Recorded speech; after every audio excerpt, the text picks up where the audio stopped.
Students, welcome to the Chandra sir physics classes.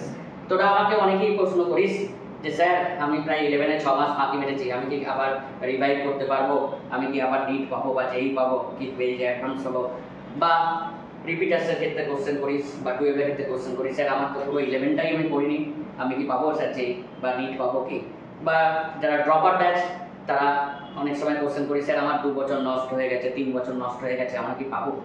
এই যে মনে করে গিল্টি ফিল করছিস, এই গিল্টি ফিলটা কিন্তু একদিক থেকে ভালো, কারণ তোকে এই গিল্টি ফিলটাকে ভেবে নিজেই ওভারকাম করতে হবে।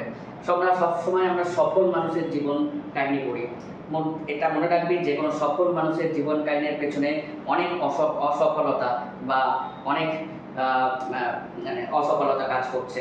তারা অনেক অসফল হওয়ার পর, প্রায় লক্ষ লক্ষ বা হাজার হাজার বার অসফল হওয়ার পর তারা কিন্তু জীবনের সফল অর্জন করে।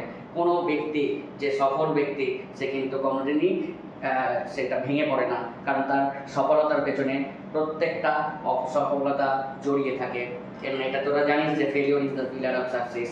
তাই তোরা ডিপ্রেশনে যাস না, তোরা কিন্তু মনে রাখবি যে আমি পারবো, তার জন্য আমাকে হার্ড ওয়ার্কের প্রয়োজন।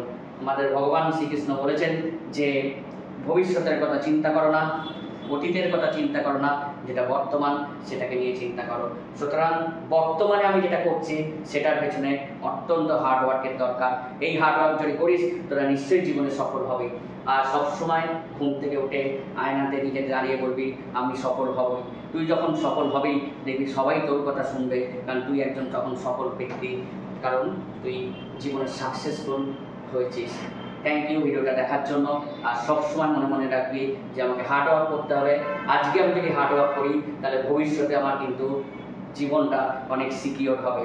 তাই কোনো গিল্টি ফিল না, কোনো ডিপ্রেশন না, কোনো ডিস্ট্রাকশন না, আমার লক্ষ্যটাকে বা টার্গেটটাকে বা ফোকাসটাকে একদম টার্গেটে পৌঁছতে হবে। থ্যাংক ইউ আমার ভিডিওটা দেখার জন্য।